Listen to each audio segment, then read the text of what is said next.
Assalamualaikum warahmatullahi wabarakatuh. Halo semuanya. Perkenalkan nama saya Indah Nurhaliza dari kampus Universitas Pasundan. NPM saya 205040003 dari kelas biologi jurusan Pendidikan Biologi kelas A. Nah, di sini untuk kegiatan hari ini saya akan mempraktikkan sebuah monolog teaching dengan metodenya discovery learning. Nah, sebelum itu saya akan menampilkan sebuah bahan ajar atau media ajarnya terlebih dahulu.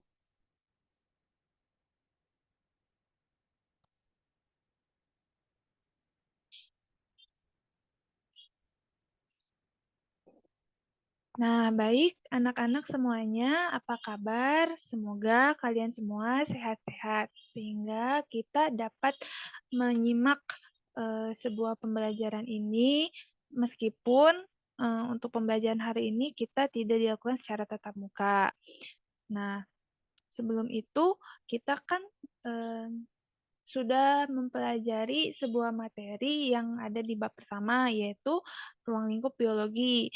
Itu cakupannya sangat luas ya, baik secara umum maupun secara khusus. Dan kita sudah tahu apa saja cabang-cabang biologi, tingkat organisasi kehidupan, maupun manfaat-manfaat biologi dalam kehidupan kita dari segala bidang. Nah, selanjutnya Ibu akan membahas mengenai keanekaragaman hayati. Nah, di sini adakah kalian tahu apa itu keanekaragaman hayati? Nah, baik. Jadi, keanekaragaman hayati itu berasal dari dua kata, yaitu keanekaragaman dan hayati. Biasanya keanekaragaman itu kan kita sering menangkapnya itu seperti bermacam-macam, pasti bervariasi segala macam gitu, banyak banyak banyak jenisnya. Sedangkan hayati itu merupakan makhluk hidup, jadi sesuatu yang dapat dikatakan hidup seperti tumbuhan, hewan, maupun mikroorganisme atau organisme-organisme yang berukuran kecil yang hanya dapat dilihatnya dari mikroskop. Nah, selanjutnya,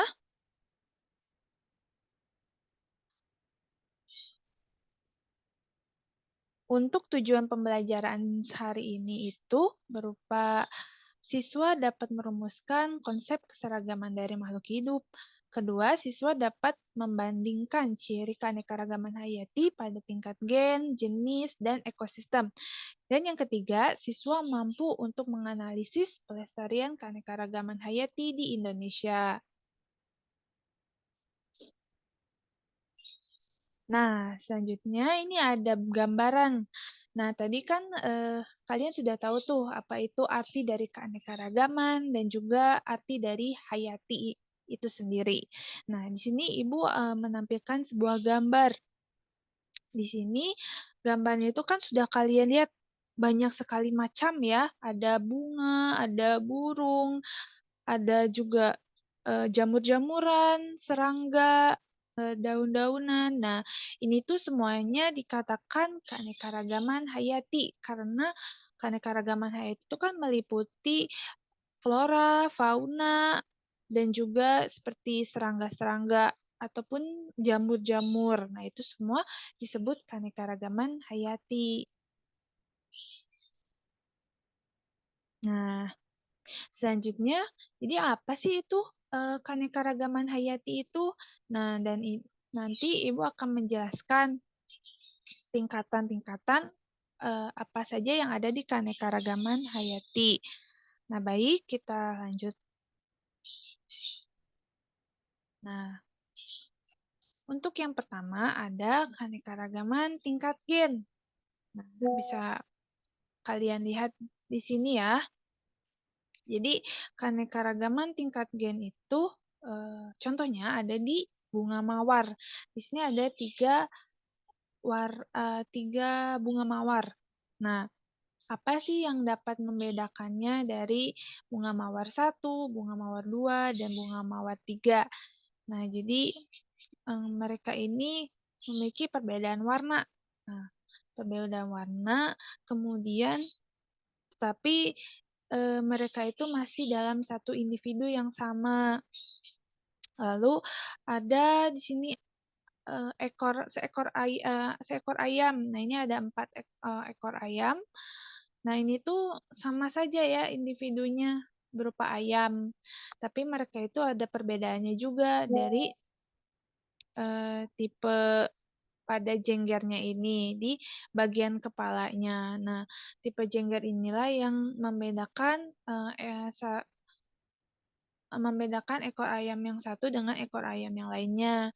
Di sini ada, tipe jenggernya walnut, kemudian di sini ada tipe jenggernya berupa apa, air cheese, di sini ada tipe jenggernya rose atau mawar, dikatakan kemudian ini tipe jenggernya berupa tipe jengger tunggal. Nah, jadi kalau tingkat gen itu perbedaannya masih dalam satu individu yang sama, tetapi mereka, berbeda ya, baik dari perbedaan penampilannya, perbedaan warna, atau bentuknya, atau, ukurannya, atau juga ciri-ciri fisik lainnya. Nah, ada juga nih di sini keanekaragaman tingkat gen lainnya, itu ada dari buah mangga. Nah, individu buah mangga ini juga bermacam-macam ya. Ada mangga gadung, mangga gendong gincu, mangga golek, mangga madu, mangga kelapa, dan mangga apel. Nah, apa sih yang membedakannya? Nah, mereka nih memiliki warnanya yang berbeda-beda ya. Ini ada yang cenderungnya warnanya lebih hijau muda, ini ada hijau tua. Kemudian ini seperti buah pir ya, warnanya merah. Kemudian mangga apel warnanya juga seperti warna merah muda, dan lain-lain. Nah, ini juga ukuran pada mangga kelapa itu lebih besar ya terlihatnya. Nah, juga mangga golek ini warnanya juga berbeda ya, lebih putih, lebih cerah. Nah, jadi pada individu mangga ini mereka memiliki perbedaan warna juga ukurannya ya. Jadi keanekaragaman tingkat gen itu umumnya mereka masih dalam nama yang sama. Namanya seperti mangga, mangga, mangga, tetapi mereka itu nama disebutnya nama spesiesnya itu masih sama, tetapi variasinya berbeda. Nah, jadi em,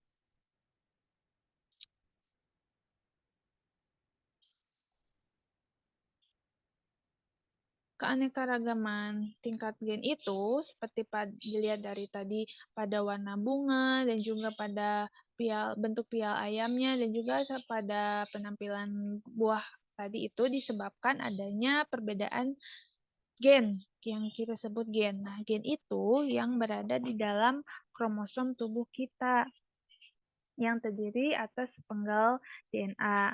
Nah, gen ini itulah yang dapat menentukan sifat suatu individu.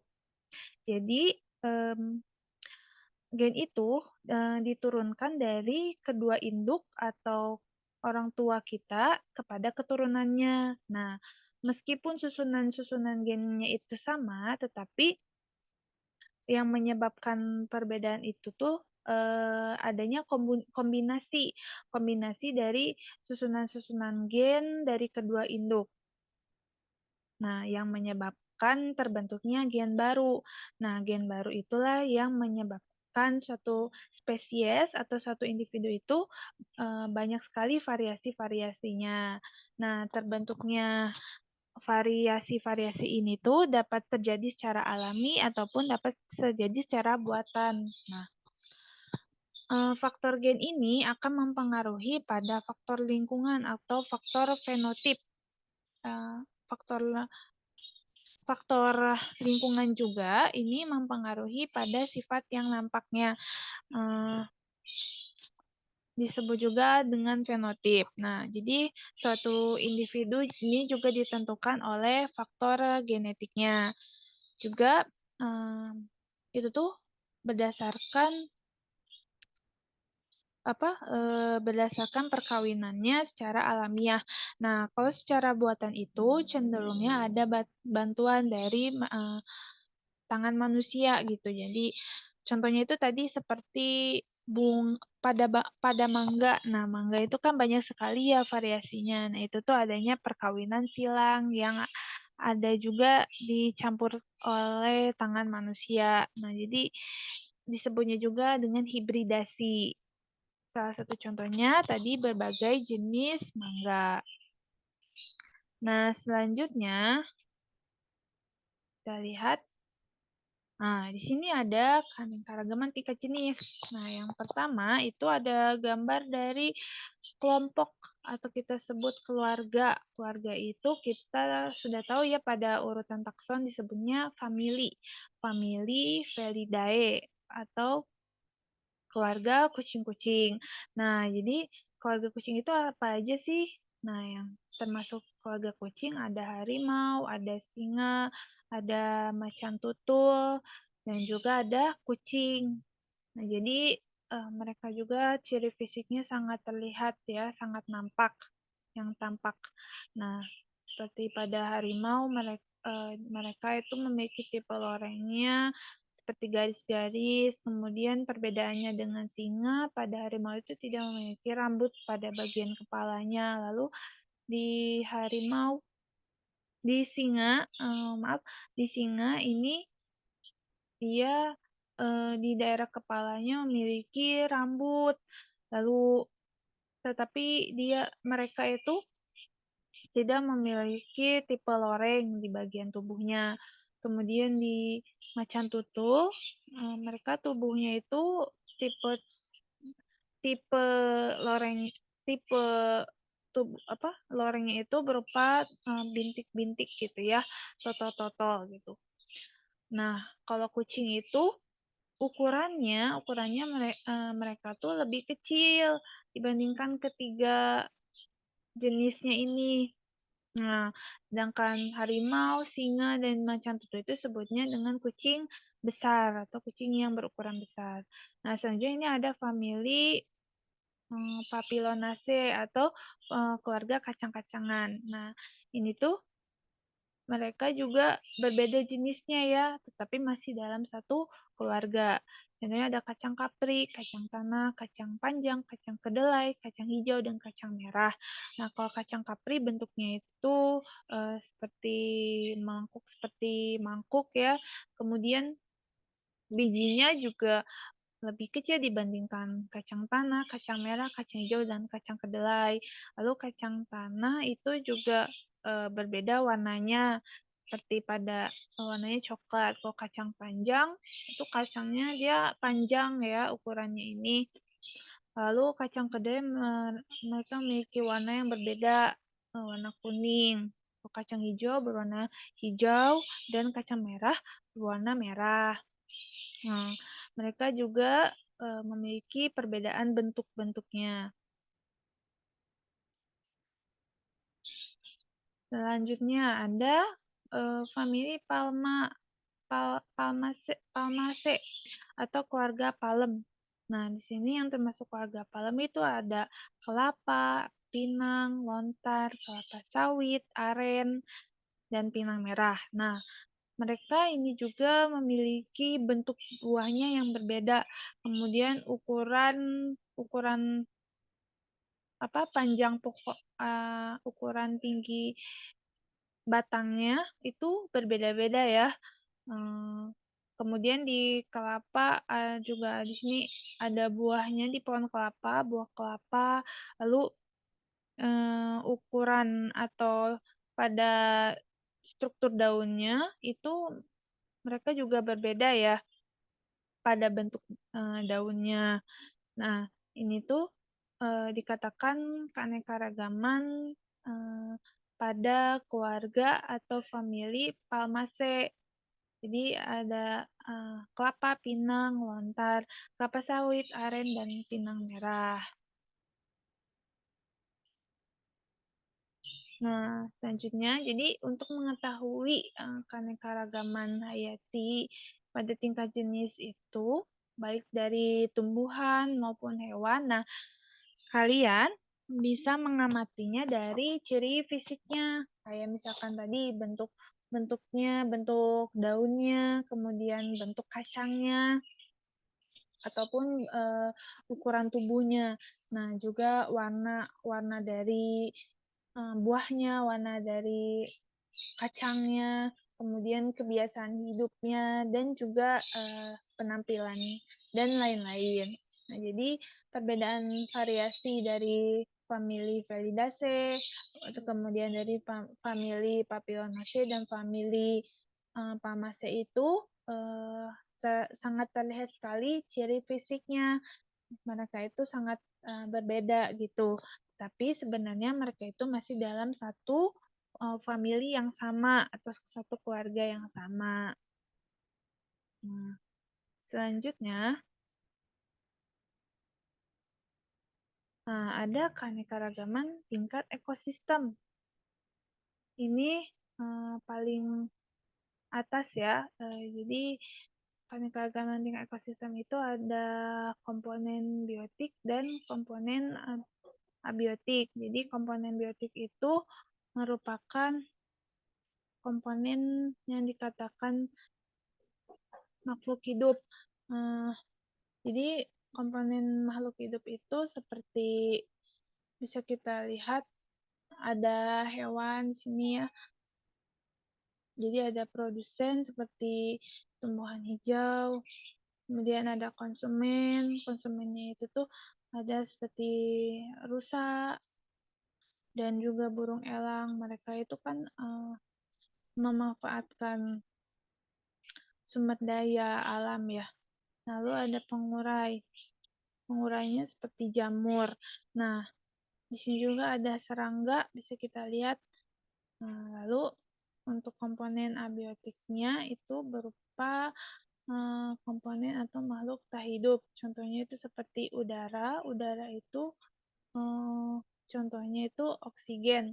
Oksigen yang mereka hidup ini di lingkungan ini, mereka kan membutuhkan oksigen untuk bernapas. Lalu ada cahaya matahari. Matahari ini yang mereka gunakan sebagai energi. Nah, jadi energi itu tuh sebagai tenaga untuk mereka dapat bertahan hidup, melakukan gerak, melakukan aktivitas, dan juga untuk melakukan kegiatan lainnya.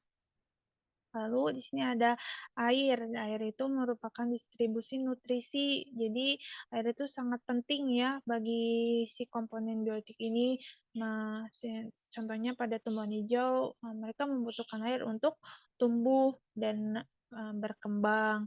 Lalu pada hewan-hewan juga membutuhkan air sebagai nutrisinya. Juga si pengurai ini contohnya jamur.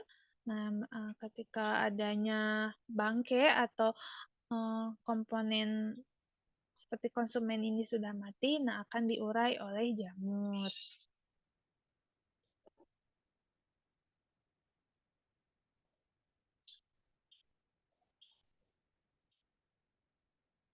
Hmm. Selanjutnya tadi kan sudah dilihat gambarannya ya. Jadi ekosistem itu merupakan interaksi timbal balik antara makhluk hidup yang satu dengan makhluk hidup yang lainnya. Dan berin dan di antara makhluk hidup tersebut itu berinteraksi dengan lingkungannya yang sama. Nah, dalam aktivitas kehidupannya itu, makhluk hidup itu selalu berinteraksi dan bergantungan pada lingkungan di sekitarnya. Nah, jadi ketergantungan itulah berkaitannya dengan dua komponen tadi seperti komponen biotik dan komponen abiotik. Nah, komponen biotik itu kan seperti makhluk hidup dan komponen abiotik itu seperti lingkungan yang mendukung ke, ke kehadirannya komponen biotik. Nah, inilah yang menunjukkan adanya keanekaragaman ekosistem. Jadi, untuk beradaptasinya sebuah komponen biotik itu tersedianya lah komponen abiotik seperti oksigen, cahaya, matahari, air, tanah, cuaca, dan faktor abiotik lainnya. Nah, jadi keanekaragaman ekosistem itu merupakan keanekaragaman di suatu komunitas yang terdiri dari hewan, tumbuhan, dan mikroorganisme di dalam suatu habitat yang sama. Selanjutnya, tipe-tipe ekosistem. Nah, kita lihat yang pertama dulu ya, ada apa? Nah, yang pertama ada ekosistem perairan. Jadi, di ekosistem perairan itu sebagian besar itu kan terdiri atas air. Nah, jadi ekosistem perairan juga ini ada beberapa kelompok makhluknya yang hidup di perairan. Contohnya ini yang pertama ada Neuston atau serangga air. Jadi, serangga air ini tuh dia umumnya berasa mengapung di permukaan air, contohnya pada serangga air. Lalu yang kedua ada fitoplankton. Fitoplankton itu ukurannya sangat kecil. Mereka itu merupakan bagian dari protista. Fitoplankton itu menyerupai tumbuhan, sedangkan zooplankton menyerupai hewan. Nah, mereka itu pergerakannya sangat terbatas karena mereka umumnya terbawa oleh arus air. Kemudian ada nekton ikan. Nah, ikan itu yang aktif berenang. Lalu ada perifiton, mereka menempel di substrat, contohnya pada keong danau. Lalu ada bentos. Bentos ini yang berada di permukaan air, contohnya remis. Nah, tadi kita kan sudah lihat ya apa saja contoh-contohnya di makhluk-makhluk apa saja yang hidup di kelompok perairan. Nah, ini tuh kita bisa lihat lebih jelas lagi gambarnya. Nah, ini plankton. Contohnya apa tadi? Nah, benar ya, fitoplankton. Nah, fitoplankton itu sama saja seperti protozoa di sini. Itu merupakan kelompok protozoa. Lalu nekton. Nekton itu tadi yang aktif berenang. Nah, aktif berenang ini sebuah ikan, kelompok ikan badut. Lalu neuston. Neuston ini yang mengapung di permukaan air. Nah, ada teratai. Lalu bentos. Bentos itu dia yang berada di permukaan air. Nah, ini contohnya ada kepiting. Lalu perifiton. Perifiton itu menempel pada suatu substrat baik tanah, batu-batuan, lempeng atau kayu. Nah, contohnya itu pada siput. Nah, selanjutnya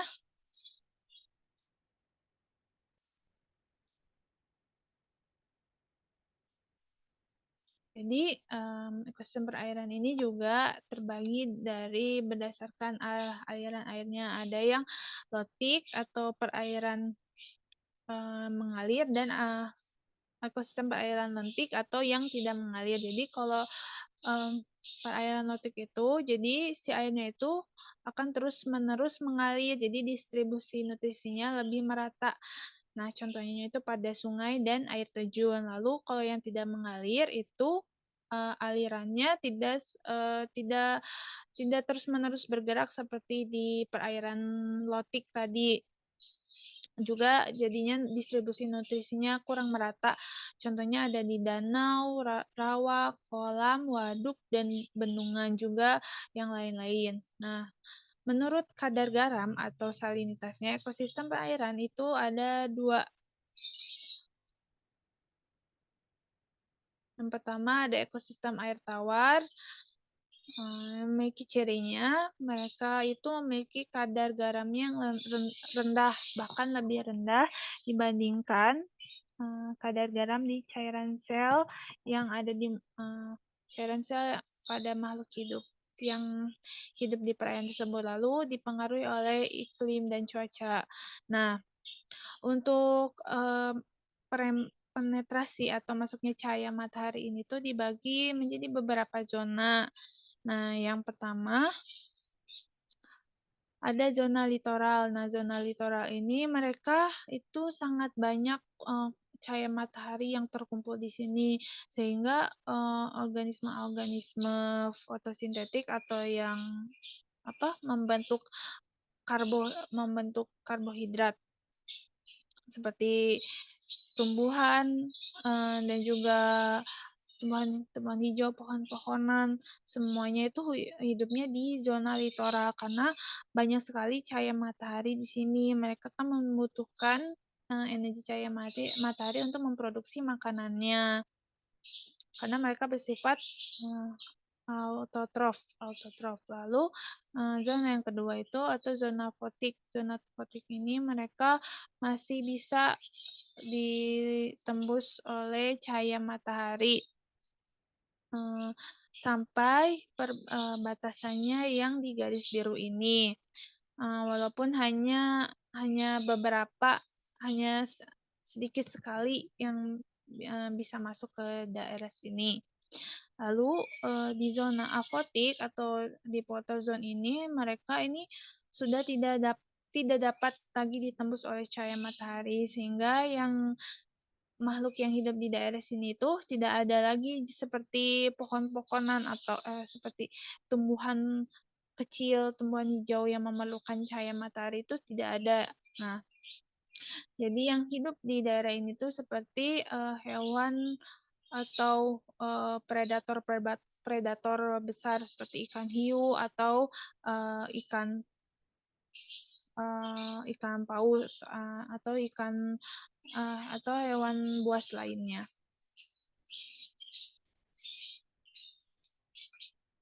Nah, selanjutnya ada ekosistem air laut. Jadi kalau di ekosistem air laut itu kadar garamnya itu tinggi, kemudian tidak dipengaruhi oleh iklim dan cuaca.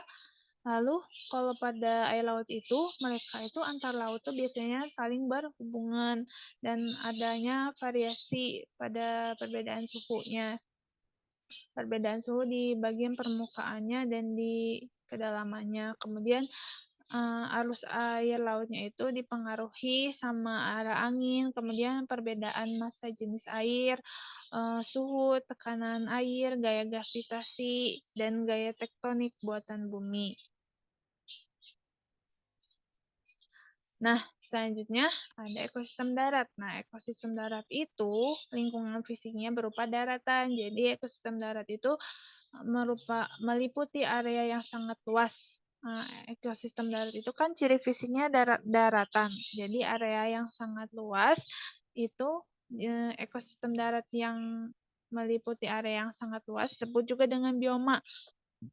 Nah, bioma ini yang dipengaruhi oleh iklim. Nah, iklim itu merupakan perubahan atmosfer bumi dalam periode yang panjang gitu. Jadi kan kita dapat bisa membedakannya dengan cuaca. Kalau cuaca itu periodenya singkat, kalau iklim periodenya panjang. Nah, iklim itu dipengaruhi lagi oleh letak geografis, garis lintang, dan ketinggian tempat dari permukaan airnya. Nah, berdasarkan letak geografisnya, ekosistem darat itu dibedakan jadi beberapa. Nah, sebagai berikut.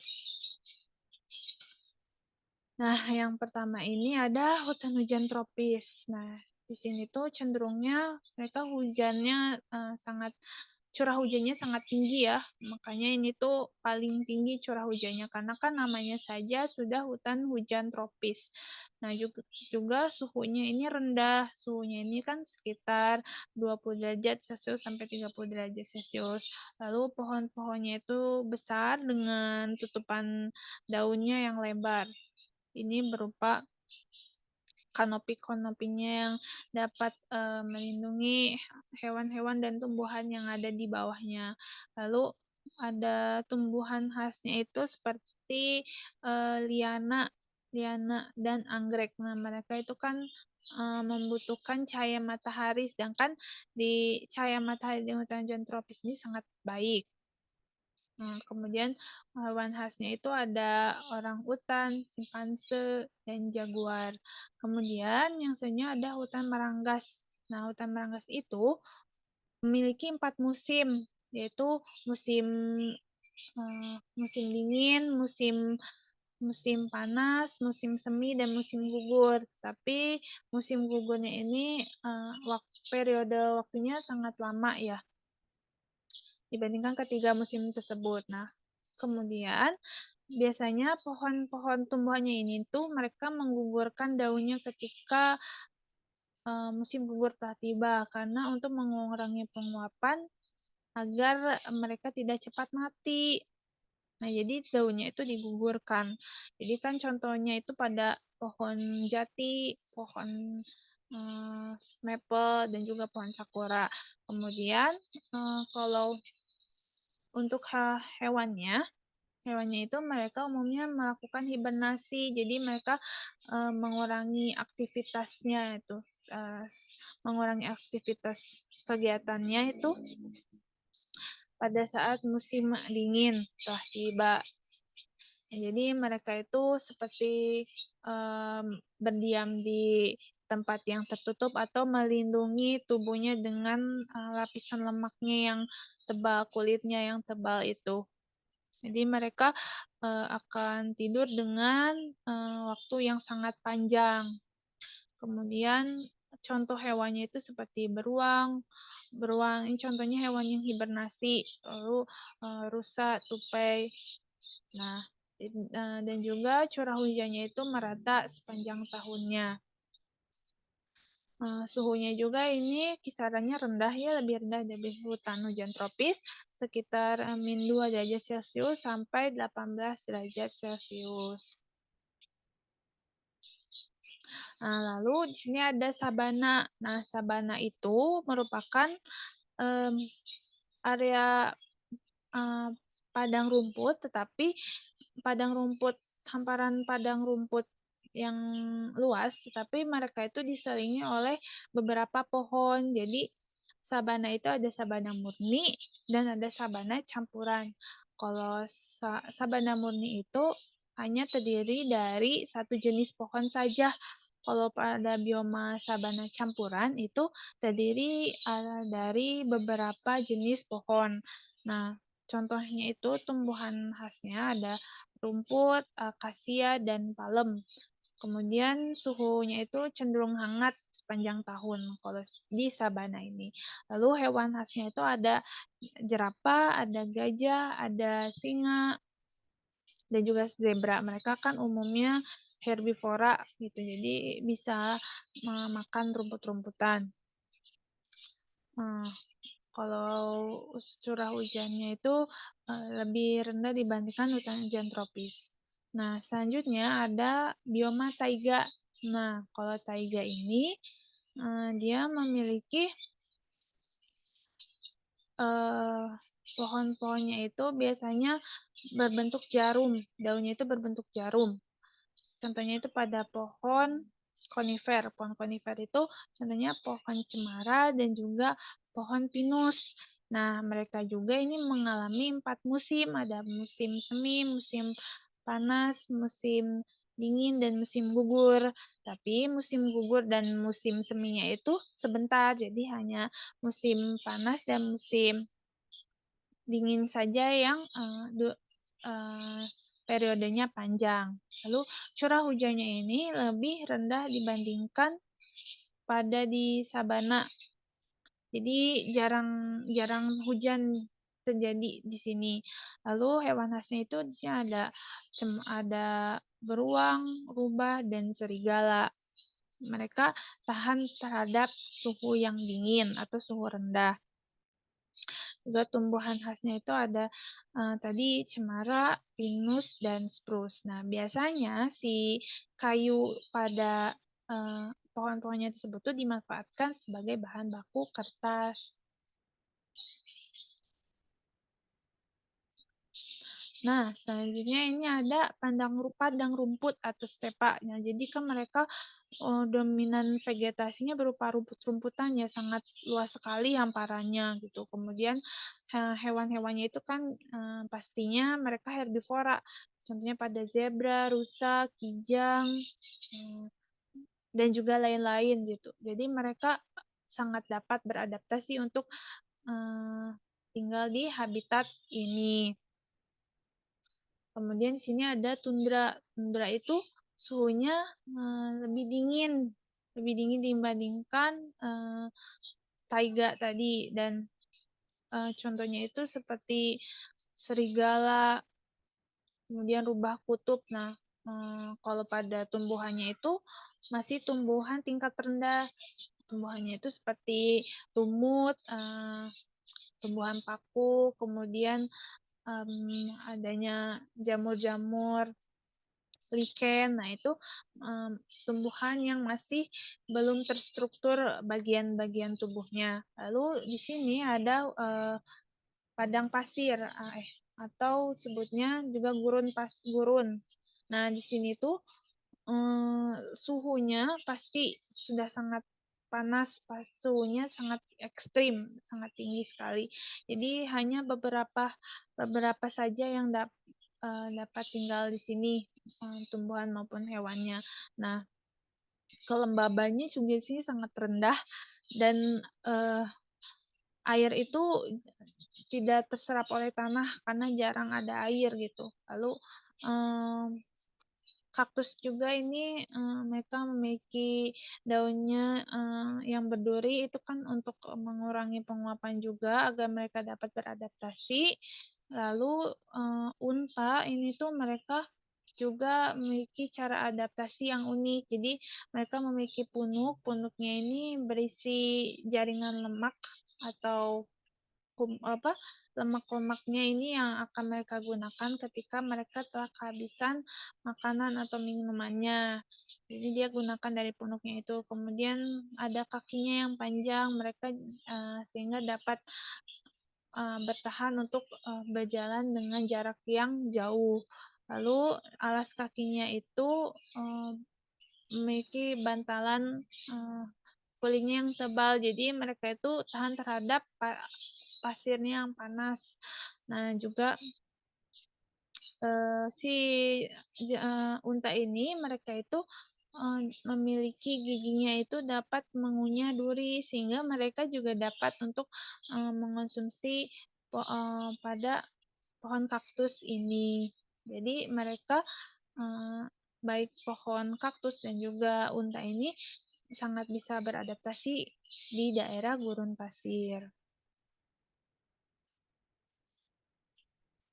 Nah, selanjutnya ini ada video, tapi mungkin videonya akan kalian buka nanti di saat pembelajaran di rumah.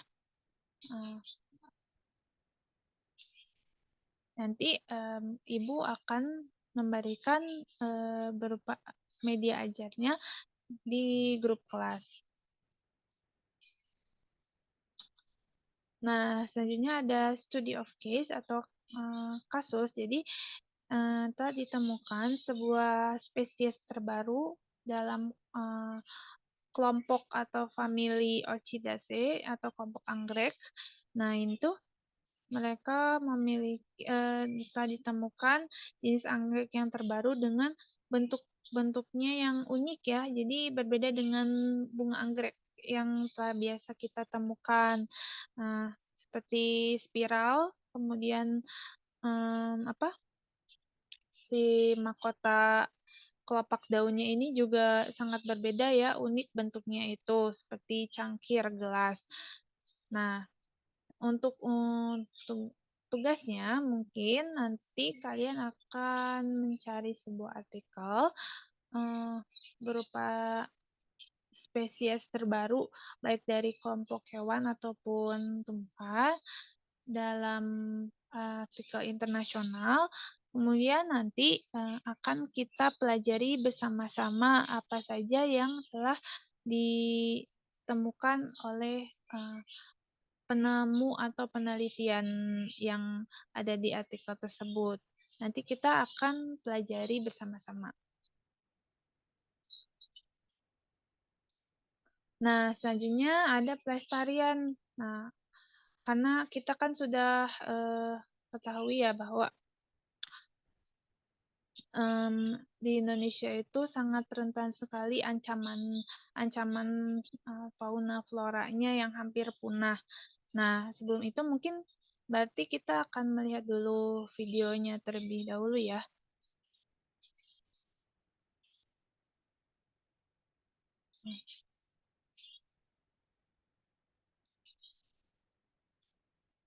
Em, karena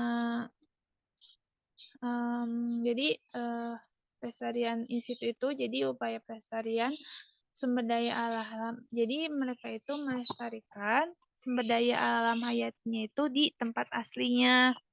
Nah, jadi ini tuh dilakukan dengan mempertimbangkan karakteristik dari tumbuhan atau hewan itu, hewan-hewan tersebut yang telah terancam kelestariannya apabila dipindahkan ke tempat lain.